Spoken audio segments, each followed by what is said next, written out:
میں نے اس کی بیوی سے ابھی کوئی بات نہیں کی، طبیب نے منع کر دیا ہے۔ اس کی ایک نہیں دو بیویاں زخمی ہیں، علی بن سفیان نے کہا۔ یہ لڑکی جسے ہم نے صحرا سے جا کر پکڑا ہے البرک کی دوسری بیوی ہے۔ ذرا زخمیوں کو بولنے کے قابل ہونے دیں، ہم نے بہت بڑا شکار مارا ہے۔ البرک سورج نکلنے کے بعد جاگا۔ ملازم کے بتانے پر وہ دوڑتا آیا۔ اس کی دونوں بیویاں زخمی پڑی تھیں۔ اسے چاروں جاسوس دکھائے گئے۔ وہ بوڑھے کو دیکھ کر بہت حیران ہوا۔ اسے وہ آصفہ کا بوڑھا خامد سمجھتا تھا۔ سلطان ایوبی نے یہ واردات اپنی تحویل میں لے لی، کیونکہ یہ جاسوسوں کے پورے گروہ کی واردات تھی اور اس میں اس کا معتمد ملوث تھا، جسے فوج کے تمام راز اور آئندہ کے منصوبے معلوم تھے۔ جو ہی زخمی بیان دینے کے قابل ہوئے، ان سے بیان لے لیے گئے۔ ان سے یہ کہانی یوں بنی کہ البرک کی پہلی بیوی کو جب علی بن سفیان نے بتایا کہ اس کے خامد کی دوسری بیوی مشتبہ چال چلن کی ہے اور وہ جاسوس معلوم ہوتی ہے، تو وہ سخت غصے کے عالم میں گھر چلی گئی۔ وہ اپنے خامد کو اور آصفہ کو قتل کر دینا چاہتی تھی، لیکن علی بن سفیان نے اسے کہا تھا کہ جاسوسوں کو زندہ پکڑا جاتا ہے تاکہ ان کے چھپے ہوئے ساتھیوں کا سراغ لیا جا سکے۔ اس نے اپنے آپ پر قابو پایا اور آصفہ پر گہری نظر رکھنے لگی۔ اس نے رات کا سونا بھی ترک کر دیا تھا۔ موقع دیکھ کر اس نے ان کے سونے والے کمرے کے اس دروازے میں چھوٹا سا سوراخ کر لیا جو دوسرے کمرے میں کھلتا تھا۔ رات کو اس سوراخ میں سے انہیں دیکھتی رہتی تھی۔ دو راتیں اس نے یہی دیکھا کہ لڑکی البرک کو شراب پلاتی تھی اور اوریانی کا پورا مظاہرہ کرتی تھی۔ وہ سلطان ایوبی کی باتیں ایسے انداز سے کرتی تھی جیسے وہ اس کا پیر اور مرشد ہو۔ صلیبیوں کو برا بھلا کہتی اور وہی باتیں کرتی جو سلطان ایوبی کے جنگی منصوبے میں شامل تھی۔ البرک اسے بتاتا تھا کہ سلطان کیا کر رہا ہے اور کیا سوچ رہا ہے۔ البرک کی پہلی بیوی نے 2 راتیں یہی کچھ دیکھا اور سنا۔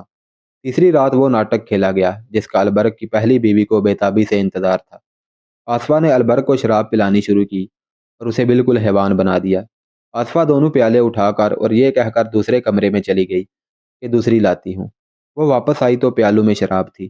اس نے ایک پیالہ البرک کو دے دیا، دوسرا خود منہ سے لگا لیا۔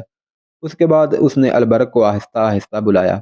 وہ نہ بولا، پھر اسے ہلایا، ہاتھ سے اس کے پپوٹے اوپر کیے، مگر اس کی آنکھیں نہ کھلیں۔ اس نے پیالے دوسرے کمرے میں لے جا کر شراب میں بے ہوش کرنے والی کوئی چیز البرک کے پیالے میں ملا دی تھی۔ آصفہ نے کپڑوں کے اوپر سیاہ چادر اس طرح لے لی کہ سر سے پاؤں تک چھپ گئی۔ آدھی رات ہونے کو تھی۔ اس نے قندیل بجھائی اور باہر نکل گئی۔ پہلی بیوی آگ بگولا ہو گئی۔ اس نے خنجر اٹھایا، اوپر لبادہ اڑا۔ وہ کمرے سے نکلنے لگی تو دیکھا کہ آصفہ ایک ملازم کے ساتھ گھسر پسر کر رہی تھی۔ اسے پتہ چلا کہ ملازمہ کو اس نے ساتھ ملا رکھا تھا۔ آصفہ باہر نکل گئی۔ ملازمہ اپنے کمرے میں چلی گئی۔ پہلی بیوی بڑے دروازے سے باہر نکل گئی۔ وہ تیز تیز چلتی آصفہ کے تعاقب میں گئی۔ وہ اس کے قدموں کی آہٹ پر جا رہی تھی۔ وہ صرف یہ دیکھنا چاہتی تھی کہ وہ کہاں جا رہی ہے۔ آصفہ کو شاید اس کے قدموں کی آہٹ سنائی دی تھی۔ وہ رک گئی۔ پہلی بیوی اندھیرے میں اچھی طرح دیکھ نہ سکی۔ وہ آصفہ کے قریب چلی گئی اور رک گئی۔ اچانک آمنے سامنے آ جانے سے پہلی بیوی فیصلہ نہ کر سکی کہ کیا کرے۔ اس کے منہ سے نکل گیا، کہاں جا رہی ہو آصفہ؟ پہلی بیوی کو معلوم نہ تھا کہ لڑکی کی حفاظت کے لیے آدمی چھپ چھپ کر اس کے ساتھ جاتا ہے جو کسی کو نظر نہیں آتا۔ آصفہ نے اپنے ہاتھ پر ہاتھ مارا اور البرک کی پہلی بیوی سے ہنس کر کہا، آپ میرے پیچھے آئی ہیں یا کہیں جا رہی ہیں؟ اتنے میں پیچھے سے کسی نے پہلی بیوی کو بازوؤں میں جکڑ لیا، مگر اس عورت نے گرفت مضبوط ہونے سے پہلے ہی جسم کو زور سے جھٹکا دیا اور آزاد ہو گئی۔ اس نے تیزی سے خنجر نکال لیا۔ اس کے سامنے ایک آدمی تھا۔ عورت نے اس پر وار کیا جو وہ بچا گیا۔ آدمی نے ایسا وار کیا کہ خنجر عورت کے پہلو میں اتر گیا۔ اس آدمی نے دیکھ لیا تھا کہ عورت کے پاس خنجر ہے۔ وہ فوراً پیچھے ہٹ گیا۔ پہلی بیوی نے آصفہ پر حملہ کیا اور خنجر اس کی گردن اور کندھے کے درمیان اتار دیا۔ لڑکی نے زور سے چیخ ماری۔ آدمی نے پہلی بیوی پر وار کیا جو یہ عورت پھرتی سے بچا گئی۔ اس نے وار کیا، اس آدمی نے اس کا بازو اپنے بازو سے روک لیا۔ آصفہ گر پڑی تھی۔ البرک کی پہلی بیوی کو بھی گہرا زخم آیا تھا جو پہلو سے پیٹ تک چلا گیا تھا۔ وہ ڈگمگانے لگی۔ وہ آدمی آصفہ کو اٹھا کر کہیں چلا گیا۔ علی بن سفیان کے 2 جاسوس عمر اور آذر چھپ کر دیکھ رہے تھے۔ انہیں معلوم نہیں تھا کہ دوسری عورت کون ہے۔ عمر اس آدمی کے پیچھے چھپ چھپ کر گیا جو آصفہ کو اٹھا لے گیا تھا۔ وہ اسی مکان میں لے گیا جہاں وہ جایا کرتی تھی۔ وہاں سے عمر علی بن سفیان کو اطلاع دینے چلا گیا۔ آذر نے بتایا کہ وہ وہیں چھپا رہا۔ زخمی عورت وہیں پڑی تھی، وہاں اور کوئی نہ تھا۔ آذر اس عورت کے پاس جا کر بیٹھ گیا۔ پیچھے سے کسی نے اس پر خنجر سے 3 وار کیے اور حملہ آور بھاگ گیا۔ آذر وہیں بے ہوش ہو گیا۔ شام تک البرگ کی پہلی بیوی اور آذر کی حالت بگڑ گئی۔ جراحوں اور طبیبوں نے بہت کوشش کی مگر وہ زندہ نہ رہ سکے۔ البرگ کی بیوی نے علی بن سفیان سے کہا تھا کہ میں اپنے خاوند کو قربان کر سکتی ہوں، اسلام اور قوم کی عزت کو قربان ہوتا نہیں دیکھ سکتی۔ اس نے قوم کے نام پر اپنی جان دے دی تھی۔ سلطان ایوبی کے حکم سے خادم الدین البرگ کو قید خانے میں ڈال دیا گیا۔ اس نے یقین دلانے کی ہر ممکن کوشش کی کہ اس نے یہ جرم دانستہ نہیں کیا۔ وہ ان لوگوں کے ہاتھوں میں بے وقوف بن گیا تھا، مگر یہ ثابت ہو چکا تھا کہ اس نے حکومت اور فوج کے راز شراب اور حسین لڑکی کے نشے میں دشمن کے جاسوسوں تک پہنچائے ہیں۔ سلطان ایوبی قتل کا جرم بخش سکتا تھا، شراب خوری، عیاشی اور دشمن کو راز دینے کے جرم نہیں بخشا کرتا تھا۔ آصفہ سے اس روز کوئی بیان نہ لیا گیا۔ اس پر زخم کا اتنا اثر نہیں تھا جتنا خوف کا تھا۔ وہ جاسوس لڑکی تھی، سپاہی نہیں تھی۔ اسے شہزادی کے روپ میں شہزادوں سے بھید لینے کی ٹریننگ دی گئی تھی۔ اس نے سوچا بھی نہ تھا کہ اس کا یہ حشر بھی ہو سکتا ہے۔ اس پر زیادہ خوف اس کا تھا کہ وہ مسلمانوں کی قیدی ہے اور مسلمان اسے بہت خراب کریں گے۔ ایک خطرہ اسے یہ بھی نظر آیا تھا کہ مسلمان اس کے زخم کا علاج نہیں کریں گے۔ اس نے اس خطرے کا اظہار ہر اس آدمی سے کیا جو اس کے قریب گیا۔ وہ ڈرے ہوئے بچے کی طرح روتی تھی۔ علی بن سفیان نے اسے بہت تسلی دی کہ اس کے ساتھ وہی سلوک کیا جائے گا جو کسی مسلمان زخمی عورت کے ساتھ کیا جاتا ہے، مگر وہ سلطان ایوبی سے ملنا چاہتی تھی۔ آخر سلطان کو بتایا گیا۔ سلطان ایوبی اس کے پاس گیا اور اس کے سر پر ہاتھ رکھ کر کہا، اس حالت میں وہ اسے اپنی بیٹی سمجھتا ہے۔ میں نے سنا تھا کہ سلطان ایوبی تلوار کا نہیں دل کا بادشاہ ہے۔ آصفہ نے روتے ہوئے کہا، اتنا بڑا بادشاہ جسے شکست دینے کے لیے عیسائیوں کے سارے بادشاہ اکٹھے ہو گئے ہیں۔ ایک مجبور لڑکی کو دھوکہ دیتے اچھا نہیں لگتا۔ ان لوگوں سے کہو کہ مجھے فوراً زہر دے دیں۔ میں اس حالت میں کوئی اذیت برداشت نہیں کر سکوں گی۔ کہو تو میں ہر وقت تمہارے پاس موجود رہوں گا۔ سلطان ایوبی نے کہا، میں تمہیں دھوکہ بھی نہیں دوں گا، اذیت بھی نہیں دوں گا، مگر وعدہ کرو کہ تم بھی مجھے دھوکہ نہیں دو گی۔ تم ذرا اور بہتر ہو لو۔ طبیب نے کہا ہے کہ تم ٹھیک ہو جاؤ گی۔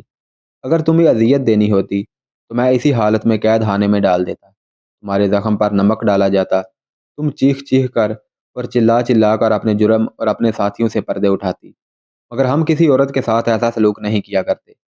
البرگ کی پہلی بیوی مر گئی ہے، لیکن تمہیں زندہ رکھنے کی پوری کوشش کی جا رہی ہے۔ میں ٹھیک ہو جاؤں گی تو میرے ساتھ کیا سلوک کرو گے؟ اس نے پوچھا۔ یہاں تمہیں کوئی مرد اس نظر سے نہیں دیکھے گا کہ تم ایک نوجوان اور خوبصورت لڑکی ہو۔ سلطان ایوبی نے کہا، تم یہ خدشہ دل سے نکال دو۔ تمہارے ساتھ وہی سلوک ہوگا جو اسلامی قانون میں لکھا ہوا ہے۔ اس مکان کی تلاشی لی گئی تھی جہاں آصفہ جایا کرتی تھی۔ وہ کسی کا گھر نہیں تھا، جاسوسوں کا اڈا تھا۔ اندر استبل بنا ہوا تھا۔ اندر سے 5 آدمی برآمد ہوئے تھے۔ انہیں گرفتار کر لیا گیا تھا۔ ان 5 نے اور ان 4 نے جنہیں تعاقب میں پکڑا گیا تھا، جرم کا اعتراف کرنے سے انکار کر دیا۔ آخر انہیں اس تہخانے میں لے گئے جہاں پتھر بھی بول پڑتے تھے۔ بوڑھے نے تسلیم کر لیا کہ اس نے اس لڑکی کو دانے کے طور پر پھینک کر البرگ کو پھانسا تھا۔ اس نے سارا ناٹک سنا دیا۔ دوسرے نے بھی بہت سے پردے اٹھائے اور اس مکان کا راز فاش کیا جسے شہر کے لوگ احترام کی نگاہوں سے دیکھتے تھے۔ اس مکان میں بہت سی لڑکیاں رکھی گئی تھیں جو 2 مقاصد کے لیے استعمال ہوتی، ایک جاسوسی کے لیے اور دوسرا حاکموں اور اونچے گھرانوں کے مسلمان نوجوانوں کے اخلاق تباہ کرنے کے لیے۔ وہ جاسوسوں اور تحریب کاروں کا اڈا تھا۔ ان جاسوسوں نے یہ بھی بتایا کہ سلطان ایوبی کی فوج میں انہوں نے اپنے آدمی بھرتی کرا دیے ہیں جنہوں نے سپاہیوں میں جوئے بازی کی عادت پیدا کر دی ہے۔ وہ ہاری ہوئی بازی جیتنے کے لیے ایک دوسرے کے پیسے چراتے اور چور بنتے جا رہے ہیں۔ شہر میں انہوں نے 500 سے کچھ زیادہ فحشہ عورتیں پھیلا دی ہیں جو نوجوانوں کو پھانس کر انہیں عیاشی کی راہ پر ڈال رہی ہیں۔ خفیہ کمار خانے بھی کھول دیے گئے ہیں۔ ان لوگوں نے یہ بھی بتایا کہ ان سوڈانیوں کو سلطان کے خلاف بھڑکایا جا رہا ہے جنہیں فوج سے نکال دیا گیا تھا۔ سب سے اہم انکشاف یہ تھا کہ انہوں نے 6 ایسے مسلمان افسروں کے نام بتائے جو سلطان ایوبی کی حکومت میں اہم حیثیت رکھتے تھے مگر سلطان ایوبی کے خلاف کام کر رہے تھے۔ آصفہ عیسائی لڑکی تھی۔ اس کا نام فلیمگو بتایا گیا۔ وہ یونانی تھی۔ اسے 13 سال کی عمر سے اس کام کی ٹریننگ دی جا رہی تھی۔ اسے مصر کی زبان سکھائی گئی۔ ایسی سینکڑوں لڑکیاں مسلمان علاقوں میں استعمال کرنے کے لیے تیار کی گئی تھی جنہیں چوری چھپے ادھر بھیجا گیا تھا۔ اس لڑکی نے بھی کچھ نہ چھپایا۔ 15 روز بعد اس کا زخم ٹھیک ہو گیا۔ اسے جب بتایا گیا کہ اسے سزائے موت دی جا رہی ہے تو اس نے کہا، میں خوشی سے یہ سزا قبول کرتی ہوں۔ میں نے سلیب کا مشن پورا کر دیا ہے۔ پھر اسے جلاد کے حوالے کر دیا گیا۔ دوسروں کی ابھی ضرورت تھی۔ ان کی نشاندہی پر چند اور لوگ پکڑے گئے، جن میں چند ایک مسلمان بھی تھے۔ ان سب کو سزائے موت دی گئی۔ البرق کو 100 بیعت کی سزا دی گئی، جو وہ برداشت نہ کر سکا اور مر گیا۔ اس کے بچوں کو سلطان ایوبی نے سرکاری تحویل میں لے لیا۔ ان کے لیے سرکاری خرچہ پر ملازمہ اور اتالیق مقرر کیے گئے۔ وہ البرق کے بچے نہیں، ایک مجاہدہ کے بچے تھے۔ ان کی ماں شہید ہو گئی تھی۔